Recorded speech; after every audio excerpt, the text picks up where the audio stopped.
ಹಡಗಿನಿಂದ ಸಮುದ್ರಕ್ಕೆ ಸೋರಿಕೆ ಆಗ್ತಾ ಇದೆ ಡಾಂಬರ್. ಎಲ್ಲಿ ಏನ್ ಕತೆ ಅನ್ನೋದನ್ನ ನಿಮ್ಮ ಮುಂದೆ ಇಡ್ತಾ ಹೋಗ್ತೀವಿ ಮಾಹಿತಿಯನ್ನ. ಅಷ್ಟಕ್ಕೂ ಈ ಘಟನೆ ನಡೆದಿರೋದು ಕಾರವಾರದ ಬೈತಕೋಲ್ ಬಂದರಿನಲ್ಲಿ. ಮಧ್ಯಪ್ರಾಚ್ಯದಿಂದ ಕಾರವಾರದ ಬಂದರಿಗೆ ಹಡಗು ಬಂದಿತ್ತು.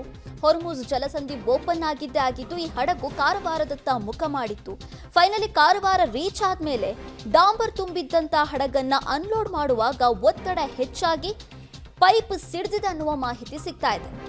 ಒತ್ತಡದಿಂದ ಪೈಪ್ ಸಿಡಿದು ಬಿಸಿ ಡಾಂಬರ್ ಸಮುದ್ರಕ್ಕೆ ಸೋರಿಕೆ ಆಗಿದೆಯಂತೆ.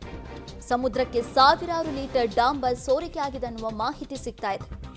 ಹೊರ್ಮುಜ್ ಜಲಸಂಧಿ ಬಂದ್ ಆಗಿದ್ರಿಂದ ಯಾವುದೇ ಹಡಗುಗಳು ಭಾರತದತ್ತ ಬರ್ತಾ ಇರಲಿಲ್ಲ. ಭಾರತ ಅಂತಲ್ಲ, ಯಾವ ದೇಶದತ್ತ ಕೂಡ ಹೋಗ್ತಾ ಇರಲಿಲ್ಲ. ಎಲ್ಲ ಕೂಡ ನಿತ್ತಲ್ಲೇ ನಿಂತು ತಟಸ್ಥ ಸ್ಥಿತಿಯಲ್ಲಿ ಇದ್ವು.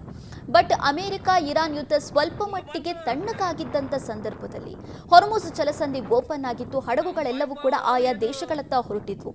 ಈ ಡಾಂಬರ್ ತುಂಬಿದ್ದಂಥ ಹಡಗು ಕೂಡ ಕಾರವಾರದ ಬಂದರಿಗೆ ಬಂದಿದೆ. ಬಟ್ ಅಲ್ಲಿ ಅನ್ಲೋಡ್ ಮಾಡುವಾಗ ಡಾಂಬರ್ ಸೋರಿಕೆ ಆಗಿದೆ. ನಾವು ದೃಶ್ಯದಲ್ಲಿ ಕೂಡ ಗಮನಿಸ್ತಾ ಇದ್ದೀವಿ ನೋಡಿ.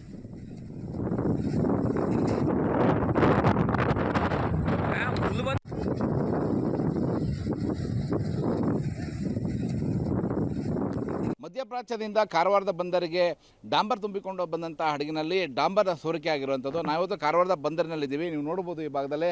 ಇದೀಗ ಈ ಭಾಗದಲ್ಲಿ ಏನು ಡಾಂಬರ್ ಸೋರಿಕೆ ಆಗ್ತಿತ್ತು ಅದನ್ನು ಸ್ಟಾಪ್ ಮಾಡಲಾಗಿದೆ. ಆದರೆ ಅಧಿಕಾರಿಗಳಾಗಲಿ ಅಥವಾ ಮಾಲಿನ್ಯ ನಿಯಂತ್ರಣ ಮಂಡಳಿ ಅಧಿಕಾರಿಗಳು ಕೂಡ ಯಾರೂ ಕೂಡ ಬಂದಿಲ್ಲ. ಇಲ್ಲಿಯ ಏನು ಬಂದರಿನಲ್ಲಿ ಇದ್ದಂತಹ ಹಡಗಿನ ಸಿಬ್ಬಂದಿಗಳೇ ಇವತ್ತು ಏನು ಡಾಂಬರ್ ಏಕಾಏಕಿಯಾಗಿ ಏನು ಸೋರಿಕೆ ಆಗ್ತಾಯಿತ್ತು ಅದನ್ನು ಈಗ ತಡೆದಿರುವಂಥದ್ದು. ಇದು ಈ ಡಾಂಬರ್ ಬರುವಂಥದ್ದು ಮಧ್ಯಪ್ರಾಚ್ಯ ಭಾಗದಿಂದ ಬರುವಂಥದ್ದು. ಅಂಥದ್ರಲ್ಲಿ ನೀವು ನೋಡ್ಬೋದು ಈ ಭಾಗದಲ್ಲಿ ಈಗ 2 ಹಡಗುಗಳು ನಿಂತಿದ್ದಾವೆ. ಅದರಲ್ಲಿ ಒಂದು ಹಡಗಿನಲ್ಲಿ ಡಾಂಬರನ್ನು ತುಂಬಿಕೊಂಡು ಬಂದಿರುವಂಥದ್ದು. ಆದರೆ ಇಷ್ಟೆಲ್ಲ ಆದರೂ ಕೂಡ ಈ ಭಾಗದಲ್ಲಿ ಬಂದರು ಅಧಿಕಾರಿಗಳು ಯಾವುದೇ ಕ್ರಮವನ್ನು ಕೈಗೊಳ್ಳಿಲ್ಲ. ಸಿಬ್ಬಂದಿಗಳೇ ಅದನ್ನು ಈಗ ಬಂದ್ ಮಾಡಿರುವಂಥದ್ದು. ಸುಮಾರು ಸಾವಿರಾರು ಲೀಟರ್ ಏನು ಡಾಂಬರ್ ಏನಿದೆ ಆ ಡಾಂಬರ್ ಇವತ್ತು ಈ ಭಾಗದಲ್ಲಿ ಸಮುದ್ರಕ್ಕೆ ಸೇರಿರುವಂಥದ್ದು. ಇವೆಲ್ಲವೂ ಕೂಡ ಒಂದು MMMCL ಅನ್ನುವಂತಹ ಒಂದು ಕಂಪ್ನಿಗೆ ಸೇರಿದಂತಹ ಡಾಂಬರ್ ಇದಾಗಿರುತ್ತದೆ. ಇದು ಅಲಿಗದ್ದ ಭಾಗದಲ್ಲಿರುವಂತಹ ಒಂದು ಸಂಸ್ಥೆ ಕಂಪ್ನಿ ಇದು. ಈ ಕಂಪ್ನಿಗೆ ಇಲ್ಲಿಂದನೇ ಸ್ಟೋರೇಜನ್ನು ಮಾಡಿ ನಂತರದಲ್ಲಿ ಅಲಿಗದ್ದಕ್ಕೆ ಪೈಪ್ ಮೂಲಕ ಹರಿಸುವಂಥದ್ದು. ಆದರೆ ಇವತ್ತು ಆಗಿರುವಂತಹ ದುರಂತ ಏನು ಅಂತಂದರೆ ಅವ್ರು ಏನು ಪೈಪ್ ಮೂಲಕ ಅಲ್ಲಿ ನೀವು ಕಾಣ್ಬೋದು ನೋಡ್ಬೋದು ಪೈಪ್ ಮೂಲಕ ಅವರು ಡಾಂಬರನ್ನು ಇನ್ನೊಂದು ಪೈಪ್ಗೆ ಲಿಂಕ್ ಮಾಡುವಂಥದ್ದು. ಆದರೆ ಲಿಂಕ್ ಮಾಡಿದಾಗ ಅದನ್ನು ಫಿಟ್ಟಿಂಗನ್ನು ಸರಿಯಾಗಿ ಮಾಡಿರಲಿಲ್ಲ.